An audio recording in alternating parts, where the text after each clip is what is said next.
Assalamualaikum warahmatullahi wabarakatuh. Perkenalkan, nama saya Lisna Haifatunisa dari kelas 2A jurusan Pendidikan Seni Pertunjukan Fakultas Keguruan dan Ilmu Pendidikan.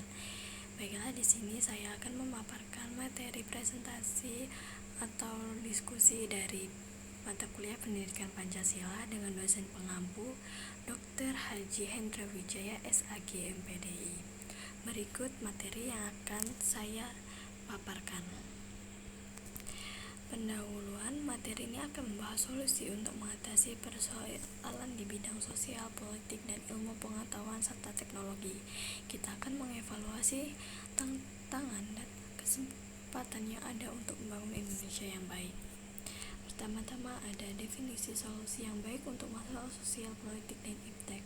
Pertama ada identifikasi masalah, memahami secara mendalam permasalahan sosial politik yang kompleks dan saling terkait, serta mencari akar penyebab untuk merumuskan solusi yang efektif. Kedua ada perumusan kebijakan, mengembangkan solusi kebijakan publik yang inovatif, komprehensif, dan berpihak pada kepentingan masyarakat dengan mempertimbangkan dampak jangka panjang.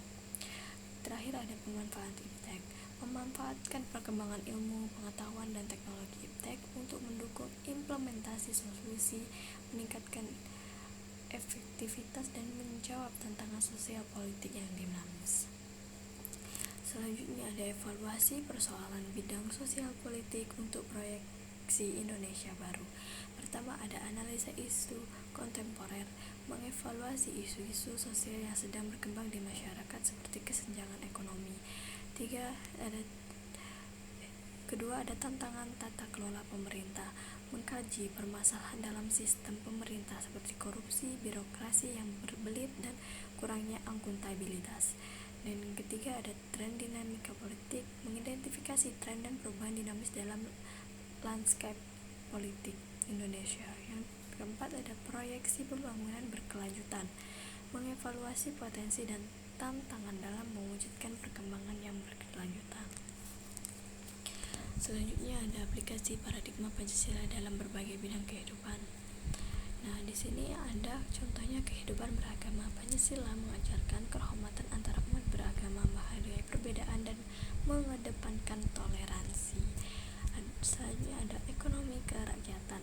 Sila keadilan sosial mendorong pembangunan ekonomi yang berpihak pada kesejahteraan rakyat. Yang ketiga ada budaya nasional, yaitu Pancasila menjadi fondasi bagi pembentukan budaya nasional Indonesia yang mengedepankan nilai-nilai luhur, gotong royong, dan kekeluargaan.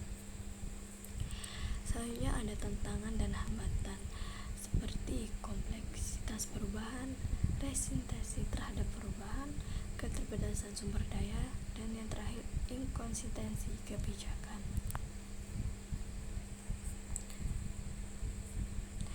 Nah, di sini ada strategi implementasi. Di sini ada diagram piramida.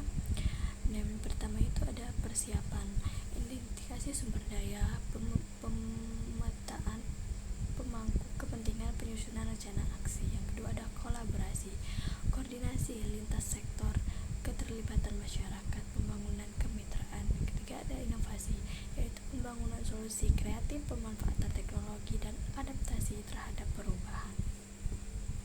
Implementasi strategi yang efektif membutuhkan persiapan menyeluruh, kolaborasi yang erat di antara berbagai pemangku kepentingan, serta kemampuan berinovasi untuk menghadapi tantangan yang dinamis. Hanya dengan pendekatan komprehensif yang melibatkan seluruh elemen masyarakat, strategi ini dapat diwujudkan secara optimal. Peran pemangku kepentingan.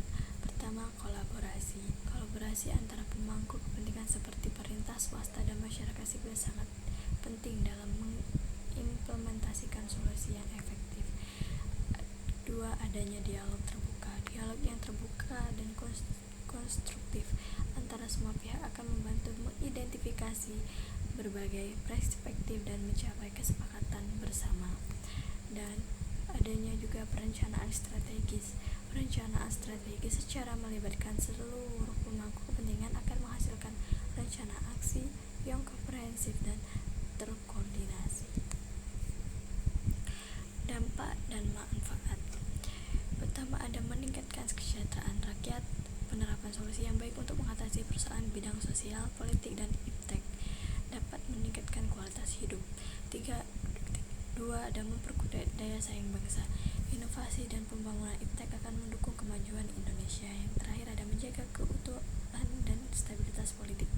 Penyelesaian persoalan sosial politik yang efektif dapat memperkuat demokrasi dan menjaga kedaulatan NKRI. Yang terakhir adalah kesimpulan dan rekomendasi. Kesimpulan utama, hasil pembahasan menunjukkan bahwa penerapan paradigma Pancasila di berbagai bidang kehidupan dapat memberikan solusi yang komprehensif untuk permasalahan sosial, politik, dan teknologi di Indonesia. Rekomendasi.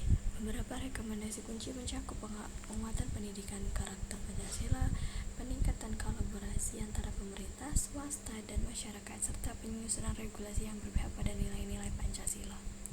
Dan adanya peran pangku kepentingan pemerintah, swasta, akademis, dan masyarakat sipil bersinergi untuk mengimplementasikan solusi yang dihasilkan dan mewujudkan Indonesia yang lebih adil, sejahtera, dan berkeadaban.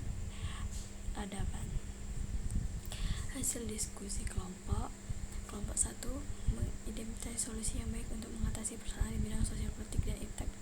Mereka pentingnya inovasi teknologi yang berwawasan lingkungan dan kebijakan sosial yang bersifat inklusif. Kedua, ada mengevaluasi persoalan bidang sosial politik untuk proyeksi Indonesia baru. Mereka menyoroti isu-isu seperti disparitas ekonomi, konflik sosial, dan latar kelola pemerintah yang buruk. Kelompok 3, mengaplikasikan paradigma Pancasila dalam berbagai bidang kehidupan. Mereka menekankan pentingnya nilai-nilai Pancasila sebagai fondasi bagi pembangunan Indonesia yang holistik dan berkeadilan. Nah, demikian materi yang dapat saya sampaikan. Apabila ada salah kata, saya mohon maaf. Saya akhiri. Wassalamualaikum warahmatullahi wabarakatuh. Terima kasih.